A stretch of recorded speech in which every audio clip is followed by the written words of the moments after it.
Bueno, a continuación es un placer presentar a Emma Turribiartes Ávila, estudiante de la Maestría en Ciencias Matemáticas del Instituto de Matemáticas de la Universidad Autónoma Nacional de México, el IMATE de la UNAM, con la plática titulada La paradoja de Banach-Tarski, ¿es culpa de la teoría de grupos? Démosle un fuerte aplauso, por favor.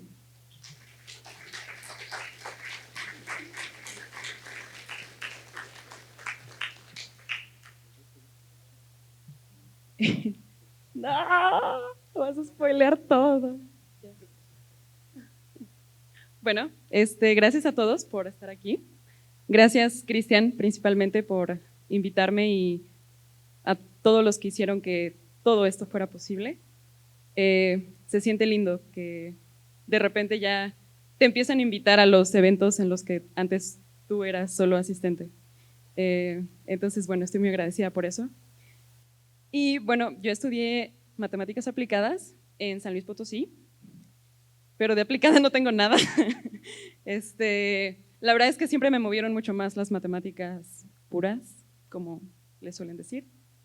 Ejemplo de ello es de lo que yo voy a hablar.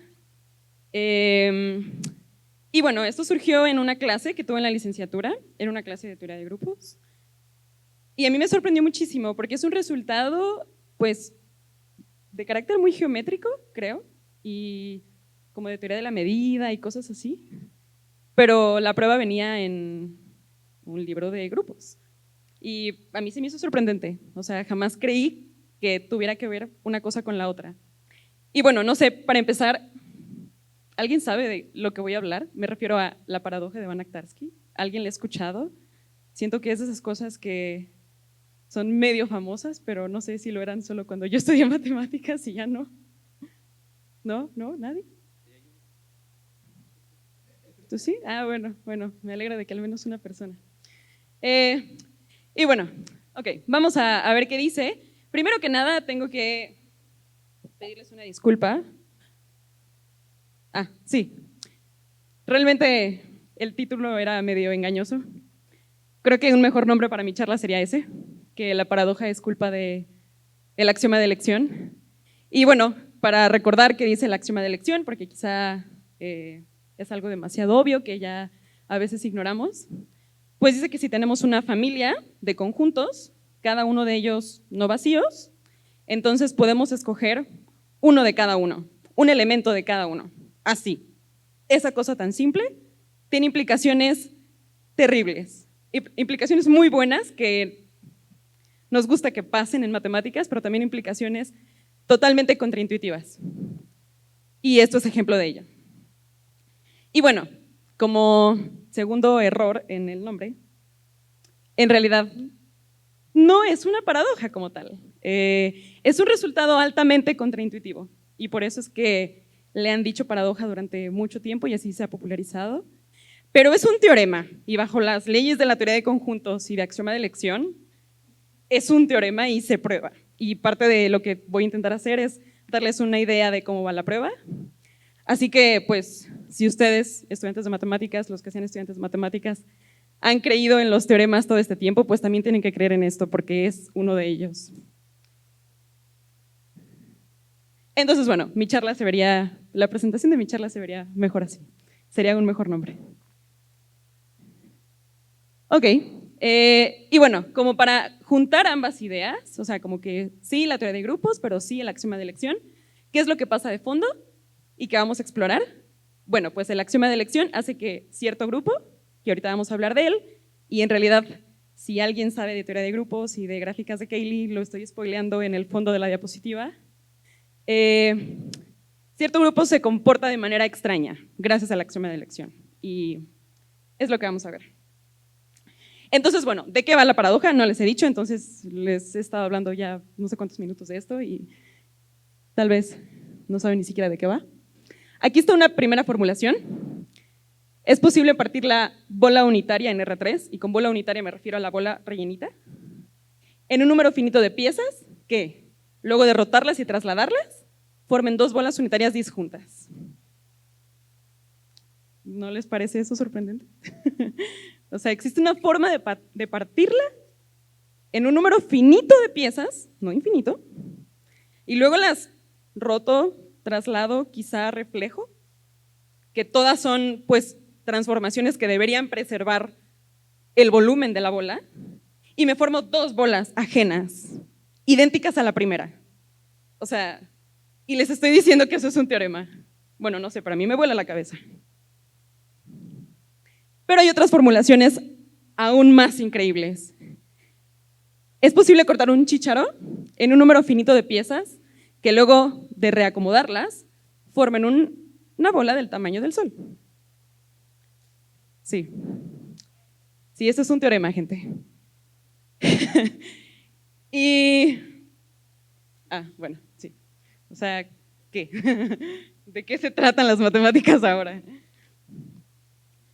Y hay formulaciones incluso más ridículas. Esta la encontré en un libro y dice, una bola de billar se puede cortar en un número finito de piezas y luego las piezas pueden formar una estatua de tamaño real de Banach. Banach junto con Tarski probaron esta paradoja en 1924 y bueno, esto viene en un libro de Alan Patterson o algo así. Y entonces pues en dibujitos se vería algo así, ¿no? De hecho sí existe una estatua de Banach, está en Polonia, él era polaco. Y pues la paradoja dice eso, ¿no? Palabras más, palabras menos, pues, tal cual, agarro la bola de billar, la corto en finitas piezas, lo de finito es importante, y forma una estatua de Stefan Banach. Entonces, bueno, quiero resaltar por qué es tan contraintuitivo, que es un poco ya lo que les dije, pero quiero que sea como bastante claro esto. Primero, lo que les decía, ¿no?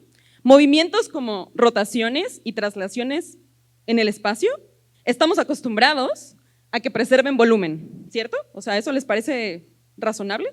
Si ustedes se trasladan o trasladan algún objeto, no cambia su volumen.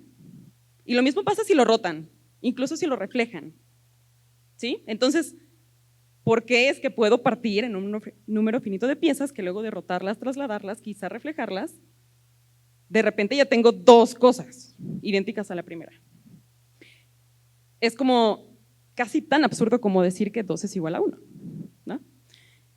Y bueno, ese casi cobrará sentido más adelante. Entonces, bueno, ¿por qué los grupos entran aquí? Porque esto depende fuertemente de lo que les estoy diciendo. Rotaciones, traslaciones, reflexiones. Cuando hablemos de transformaciones de cosas, el lenguaje en matemáticas diseñado para modelar este tipo de fenómenos son los grupos.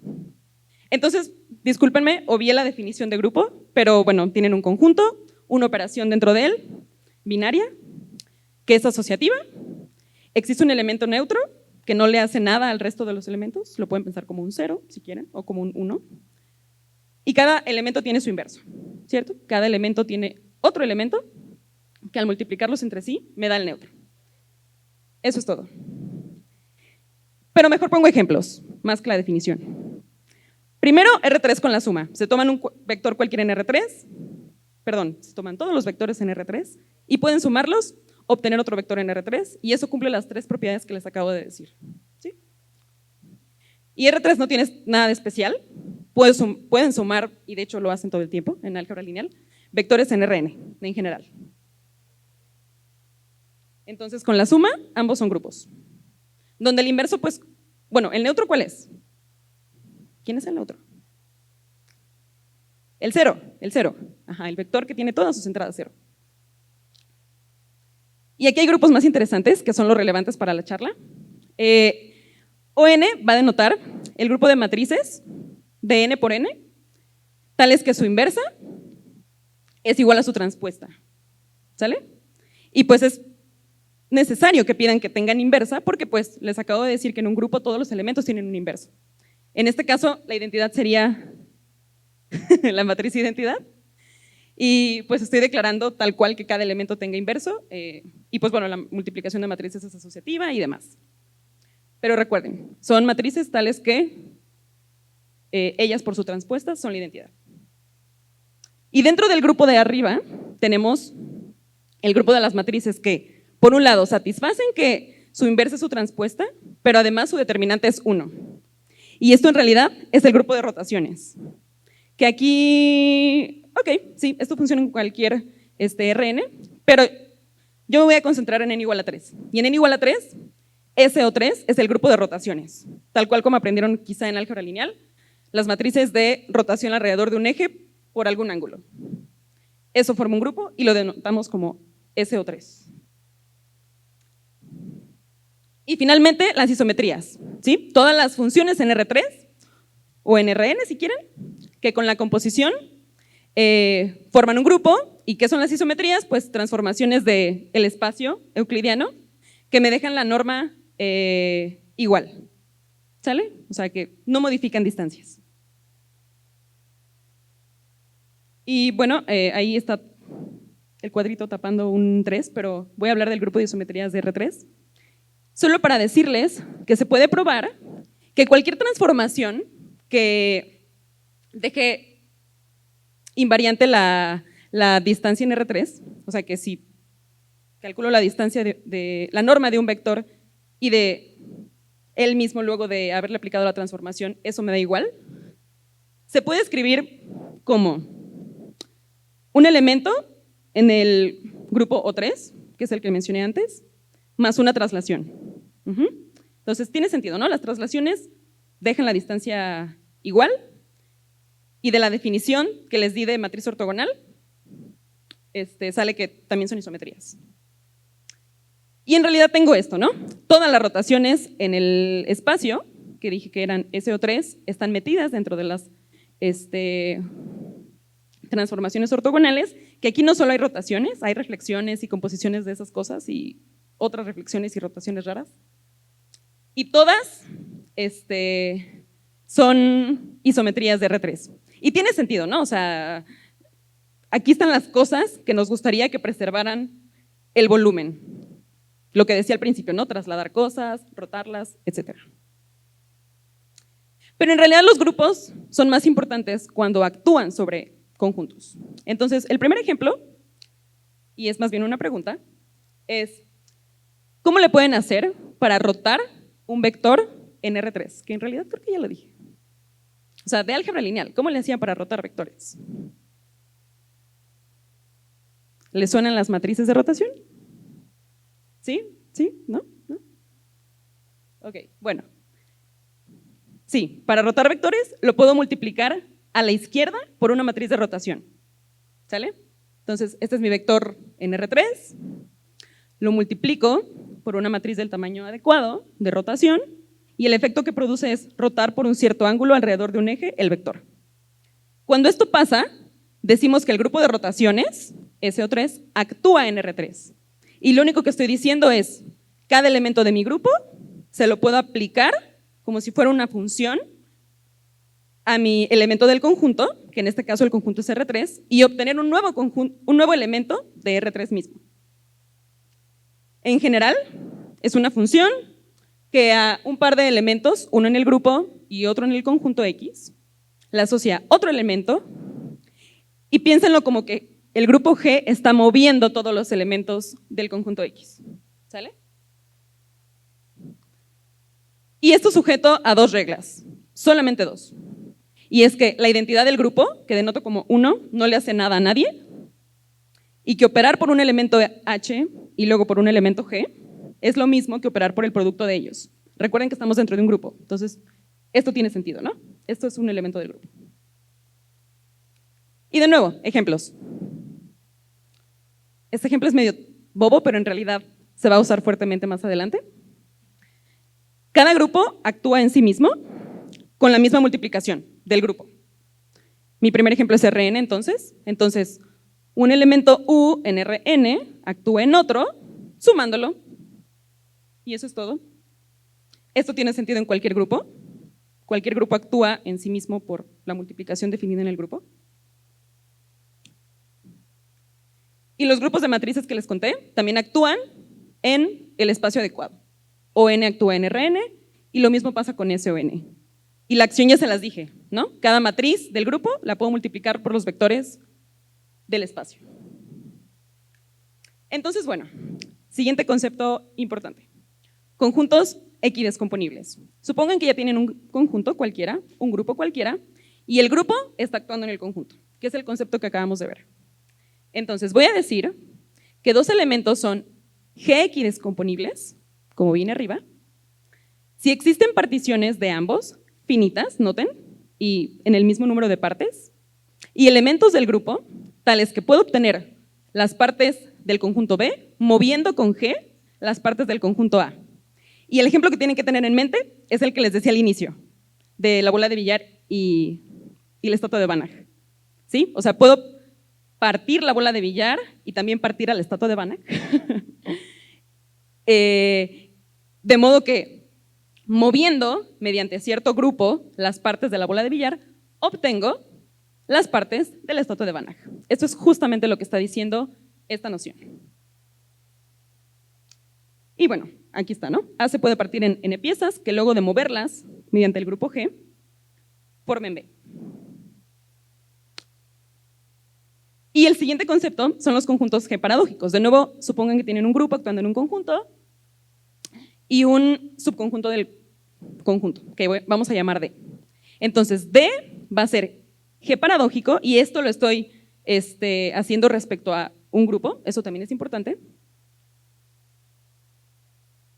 Si existen subconjuntos de él, todos ajenos 2 a 2, aquí los llamo A's y B's, y elementos nuevamente del grupo, tales que si muevo los conjuntos A's y B's mediante los elementos G y H del grupo, obtengo 2 copias del conjunto.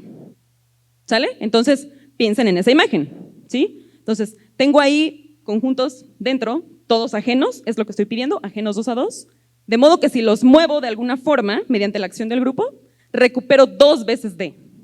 Y pues aquí está lo paradójico, ¿no? O sea, como que esto no debería de estar pasando.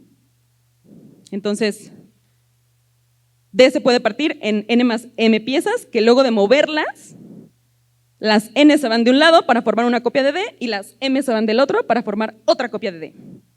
Y a eso le llamo un conjunto paradójico respecto a la acción de un grupo. Entonces, bueno, con todas las cosas que les he dicho en los últimos minutos, ya podemos ahora sí enunciar formalmente la paradoja de Banach-Tarski. Y es la siguiente. La bola unitaria en R3 es E3 paradójica. ¿Sale? El grupo que me estoy fijando, que creo que no lo mencioné, pero sí lo anoté, E3 es el grupo de isometrías de R3. ¿Sale? Entonces justo es lo que les decía al inicio, ¿no? La puedo partir en un número finito de piezas, de modo que, si las reacomodo con isometrías, recupero 2 copias de la bola original. Entonces vamos a ver un bosquejo hasta donde llegue y hasta donde el tiempo me lo permita de la demostración, pero voy a aprovechar esto para hablarles de algunas cosas de grupos. Alguien mencionó en la mañana gráficas de Cayley, no recuerdo quién fue.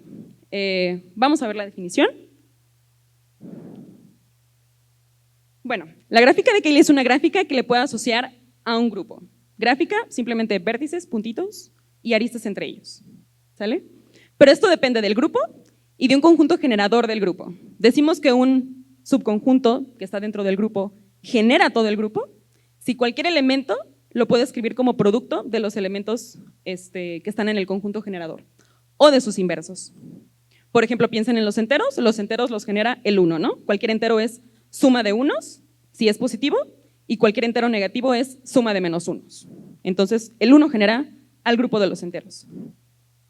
Y le voy a asociar una gráfica donde los vértices van a ser todos los elementos del grupo y voy a poner una arista entre 2 elementos del grupo si distan en un elemento del conjunto generador S o en su inverso. Si yo puedo pasar de un elemento a otro multiplicando por algo del conjunto generador o algún inverso, pongo una arista entre los elementos. Y bueno, les decía que Z está generado por el 1. Su gráfica de Cayley se ve así. Aquí está el 0, por aquí debería estar el 1, el 2, el menos 1, el menos 2. Y pongo una arista entre 0 y 1, pues porque puedo pasar de 0 a 1 sumando 1. Ajá. Y así entre cualesquiera 2 enteros consecutivos. Y recuerden, permito 1 o menos 1, que son los inversos. Pero esto depende fuertemente del conjunto generador, que es lo que les decía. Si yo cambio los generadores de Z y ahora considero 2 y 3, entonces obtengo una gráfica distinta. Aquí el 0 está conectado con el 2 con el 4, y luego, por ejemplo, el 0 con el -3, y así sucesivamente. Abajo son como que los que distan en 3 y arriba los de 2. Y esto demuestra que la gráfica sí depende del conjunto generador, no solo del grupo. Y bueno, el grupo que realmente nos interesa, y que ese sí no voy a obviar que lo sepan, es el grupo libre en 2 generadores. Entonces, bueno, vamos a ver cuál es. Primero, por ser un grupo tiene que tener al neutro, lo denoto como 1, ¿sale? Y les dije que tenía 2 generadores. Mis generadores se llaman A y B. Entonces, de nuevo, en cualquier grupo tiene que existir los inversos de cada elemento. Entonces tengo A inversa y B inversa. Y más allá de eso, no hay ninguna otra regla dentro del grupo, ¿sale? ¿A qué me refiero? A que si yo multiplico, si voy multiplicando A's y B's, nunca puedo reducir nada. O sea, no hay ninguna relación, por ejemplo, en particular no conmuta, porque pues estoy considerando a A por B distinto de B por A. Y así me voy formando palabras con las letras A y B, o A inversa y B inversa. Y la única regla es que cada que me tope con una A inversa seguido de una A, o al revés, eso sea la identidad. Y lo mismo con las B's. Entonces, es un grupo de palabras. Y la operación es simplemente concatenarlas. No se vayan, ¿qué? Ok. Ok. Y bueno, ¿cómo se vería la gráfica de Cayley de este grupo? Pues tengo 2 generadores, A y B, y sus inversos. Pongo en el centro la identidad. Si me muevo a la derecha me estoy moviendo con A la izquierda con A inverso, arriba con B y abajo con B inverso. De modo que, por ejemplo, si me muevo a la derecha y luego arriba, tengo B por A. Si me muevo arriba y a la izquierda, tengo A inversa por B. Que pues eran las reglas que tenía para construir la gráfica de Cayley, ¿cierto? O sea, pinto todos los elementos del grupo y dibujo una arista entre cualesquiera 2 si difieren en un elemento del conjunto generador. Entonces, ahora sí va la demostración, más o menos. Primero, ¿recuerdan lo de ser paradójico? Que un conjunto sea paradójico respecto a la acción de un grupo. Bueno, pues se puede probar que este grupo que les acabo de presentar es paradójico respecto a la acción de él mismo. Y aquí está la demostración, es bastante sencilla. Llámenle S de X a los elementos de F2, que recuerden que son palabras, tales que, si lo llamo W empieza con la letra X. Y donde X pues puede ser tanto A como A inversa, como B inversa, ¿sí? Cualquier palabra en el grupo que les acabo de contar empieza con alguna de estas 4 letras. De modo que tengo esta partición de F2 en conjuntos disjuntos, que es lo que denota el puntito arriba del símbolo de unión, ¿sí? Tengo al neutro, a todas las palabras que empiezan con A inverso, con B inverso. Y no hay cosas que se intersequen. Ahora, noten que si me quedo con esta parte, puedo recuperar, y con esta otra de acá, que la señalé en colores distintos, moviéndolas con los elementos del grupo, puedo crearme 2 copias de F2. ¿Por qué? Pues porque F2, por un lado, tiene a todas las palabras que empiezan con A, que las voy a poner aquí dentro, y a todas las palabras que no empiezan con A. Y si no empiezas con A, entonces A por A inverso, recuerden, esto empieza con A inverso. Entonces, A por A inverso se va a reducir a la identidad, y entonces aquí pues me quedan absolutamente todas las demás, ¿saben? O sea, aquí está el neutro, aquí están todas las que empiezan con B, todas las que empiezan con B inverso y todas las que empiezan con A inverso, ¿sale? Porque la gracia me lo está haciendo tener como esta identidad al inicio de cada palabra. Y eso mismo pasa con B. Entonces noten, esta es como una versión de Banach-Tarski, pero para F2. O sea, tengo 2 subconjuntos ajenos, los que están en moradito y los que están en rojo, que al moverlos recupero 2 copias de F2, ¿sale? Entonces la idea es trasladar este comportamiento, o sea, como que digamos que ya la probamos a nivel de grupos, ahora vamos a probarla a nivel de espacio. Y en la gráfica de Cayley esto se ve así. Por un lado tenemos a todas las palabras que empiezan con A, que están de este lado, están como en esta ramita de un árbol. De hecho, se puede probar que esta gráfica es un árbol. Y tengo acá, de este lado, a todas las que empiezan con A inverso. Entonces, al hacer esta multiplicación, o sea, multiplicar todas estas por A a la izquierda, obtengo toda esta parte. Ajá. O sea, lo agrandé muchísimo. Ajá. De modo que, pues, puedo recuperar F2 solamente como con dos partes, ¿no? Moviéndolas adecuadamente. Y esto mismo pasa con B. ¿Cuál es el siguiente paso? Pues F2 es un grupo en abstracto, o sea, esto a priori solo son letras y pues, ¿cómo veo eso, no? Bueno, se puede probar, y estas son las matrices, que el grupo de rotaciones en el espacio contiene una copia de F2. Este es un F2. Es decir, puedo encontrar matrices, y se las estoy mostrando acá, que son de rotación. Por ejemplo, esta es una rotación alrededor del eje Z, esta es una rotación alrededor del eje X, tales que, si me fijo en todos los productos que puedo generar con estas matrices A y B, me queda una copia de F2, ¿sí? Dentro del grupo de rotaciones. Entonces, esto es medio latoso de probar, o sea, no es trivial que estas matrices no tienen como relación alguna entre ellas, ¿no? O sea, que siempre me dan elementos distintos cada vez que hago una multiplicación arbitraria de esto. Y entonces, bueno, por eso digo que F2 está dentro de SO3, ¿no? Porque el generado por estas matrices, el grupo generado por ellas, es decir, todas las posibles multiplicaciones de A y B, es isomorfo a F2, o sea, piensen que es exactamente igualito a F2, tiene la misma estructura, pero ya lo metí dentro de un grupo de rotaciones, ya no solo son elementos en abstracto. Pero bueno, a todo esto, ¿dónde está el axioma de elección? Si les dije al inicio de la charla que esto era culpa mayoritariamente del axioma de elección. Bueno, pues en lo que está aquí. Tenemos la siguiente proposición, y es lo que les decía, ¿no? Si ya tenemos descomposiciones paradójicas a nivel de grupos, en F2, lo quiero pasar a nivel del espacio. ¿Cómo lo hago? Con esta proposición, que dice que si F2 actúa libremente en X, ahorita vemos qué significa eso, entonces el conjunto es paradójico respecto a la acción de él. Y, o sea, lo único que esto quiere decir es que si tengo una acción de un grupo que ya de por sí es paradójico y una acción bonita en un conjunto, entonces se la puedo heredar esa paradojicidad, supongo que se dice, al conjunto en el que está actuando. Y el único requisito que le estoy pidiendo, porque sí tengo que pedirle algo, es que la acción sea libre. ¿Eso qué significa? Que recuerden que el elemento identidad del grupo siempre dejaba a cualquier cosa fija, ¿no? Estoy pidiendo que sea el único que haga eso, ¿sale? O sea, que para cualquier elemento que no sea la identidad, esto siempre resulte en algo distinto. Y bueno, aquí en la prueba de esto es donde aparece el axioma de elección. ¿Por qué? Porque en la prueba se elige un subconjunto Y formado por exactamente un representante de cada órbita bajo la acción.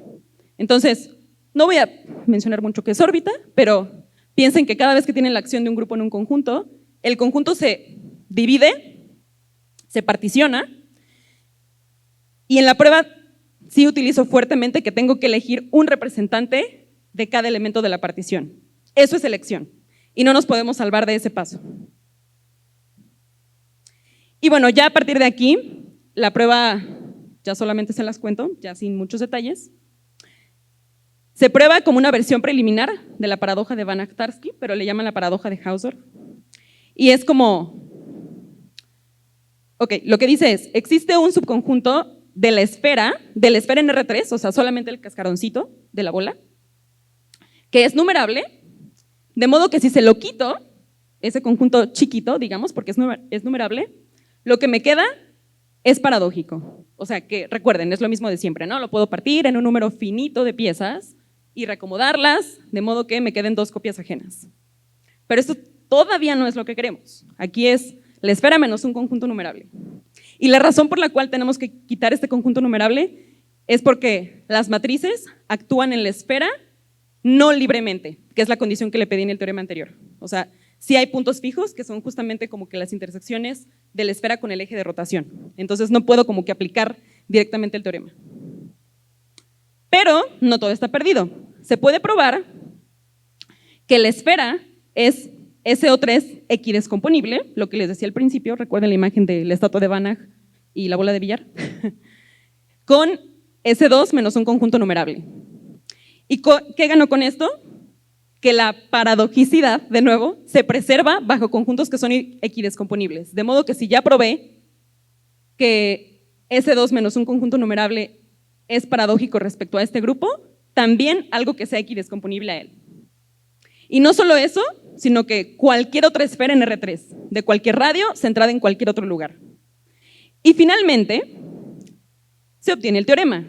Y la idea más o menos es que pues, piensan a la bola rellenita como una colección de esferas anidadas, ¿no? Para cada radio entre 0, sin incluir al 0, y el 1. Entonces, como que la descomposición paradójica que tenía en cada capa se la transfiere a toda la bola rellenita. Y bueno, lo que me parece realmente interesante de este resultado es que nos deja ver por qué no es posible medir todos los subconjuntos de R3, por ejemplo. Porque ustedes, quizá los que ya van más adelante en la carrera, alguna vez ya vieron la demostración de que hay conjuntos no medibles en la medida de Lebesgue. Esta es una razón de por qué pasa eso. Y en realidad la prueba va en general. Supongan que tienen un grupo, el que sea, actuando en un conjunto y un subconjunto D. Se puede probar que si D es paradójico, o sea, tiene este comportamiento extraño de crear dos copias a partir de conjuntos disjuntos, demás, entonces no existe una medida, que piénsenla como una asignación de volumen en R3, por ejemplo, que sea finito aditiva, o sea, que conjuntos ajenos, una colección finita de conjuntos ajenos, al tomarles medida, las medidas se sumen, que sea G invariante, o sea, que la medida no cambie con la acción del grupo, y que le asigne una medida al conjunto paradójico, un real positivo. Y lo importante de esta proposición es que no puede existir una medida que mida todo, o sea, que mida cualquier subconjunto cualquier conjunto del potencia de X. La prueba es por contradicción, suponen que sí existe tal medida que mide todo, que le asigna una medida positiva, real positiva, al conjunto D, o sea, no infinita, un real positivo, pero utilizando que D es G paradójico, literalmente la contradicción es que 1 es mayor o igual que 2. Por eso lo que les decía del casi 1 igual a 2. ¿Sale? Y bueno, esto traducido en el idioma de Rn y Lebesgue, o bueno, más bien R3, pues justo, tenemos el grupo de isometrías actuando en R3. Yo acabo de probar que la bola unitaria es E3 paradójica, es tal cual la paradoja de Banach-Tarski, y por tanto no puede existir una medida con todas estas características que mida todos los subconjuntos de R3. Porque pues la bola unitaria, ¿qué medida tiene? O sea, ¿qué volumen tiene? Pues tiene un real positivo, o sea, y no nos gustaría que eso fuese 0, ¿no? O sea, es perfectamente razonable pedir que la bola unitaria tenga medida real positiva. Y como les decía, o sea, lo fuerte de esta proposición es que sea todos los subconjuntos de R3. Y bueno, ya finalmente, o sea, se puede probar que si, en general, si tengo dos conjuntos acotados en R3 de interior no vacío, entonces son E3 equidescomponibles. O sea, esto sí es cierto. Ya, eso. O sea, esto no es ninguna mentira. ¿Cuál es el paso? Y quizá, creo que lo estoy viendo y no les dije, que pues justo esta descomposición pasa por axioma de elección y con axioma de elección se escoge conjuntos no medibles. Entonces, si piensan en la bola, los subconjuntos que existen, que puedo reacomodar para formar dos bolas, son como nubes de puntos ahí extraños, que no sería posible realizar realmente como esos cortes en la vida real. O sea, matemáticamente se puede, pero físicamente no es posible. O sea, y necesariamente esos conjuntos deben de ser no medibles, ¿no? Y los no medibles son como extraños, o sea, no son conjuntos que ocurren en la vida real. Entonces, sí es posible, pero pasas por conjuntos no medibles y descomposiciones extrañas, entonces eso no lo puedes hacer en la vida real. Y bueno, ya finalmente, bueno, supongo que ya me pasé, no sé, bueno, no existe un análogo a la paradoja ni en R ni en R2, no, o sea, esto no se puede hacer, no existe un análogo igualito. Pero sí se puede hacer para cualquier dimensión mayor o igual que 3. Lo hice solo para el caso igual a 3, con más trabajo se puede hacer para cualquier n mayor o igual que 3. ¿Y por qué? Bueno, pues esto, como decía el resumen de mi plática, motiva la definición de un nuevo clase de grupos, que son los grupos amenables, que a mí me gusta llamarlos mansos, porque se comportan bonito. Entonces, esta es una definición muy preliminar, y es simplemente que puede decir que un grupo es amenable si no es paradójico respecto a la acción en él en sí mismo, la acción de él en sí mismo. O sea, no tiene este comportamiento extraño que tenía F2, que probamos hace rato. Y bueno, ejemplos. Primero, no ejemplos, pues justo, vi que F2 era F2 paradójico, por tanto no es amenable. EN, el grupo de isometrías de Rn con n mayor o igual que 3, tampoco lo es, porque tiene adentro a F2. Y se puede probar que si tengo algo amenable dentro de un grupo, el grupo total no es amenable tampoco. Pero, por ejemplo, todos los finitos son amenables y todos los abelianos son amenables. Y así con muchos otros. Y pues ya, esas son las referencias. Gracias.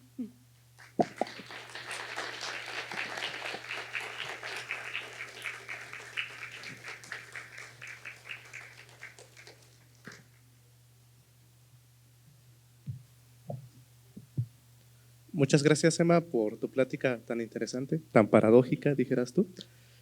Por cuestiones de tiempo, nos vamos a saltar la sesión de preguntas, pero si alguien quiere acercarse a Emma, es momento justamente del coffee break, así que salimos a tomar un pequeño descanso y volvemos en 10 minutos, por favor. Gracias. Un aplauso para Emma. Le entregamos su reconocimiento igual.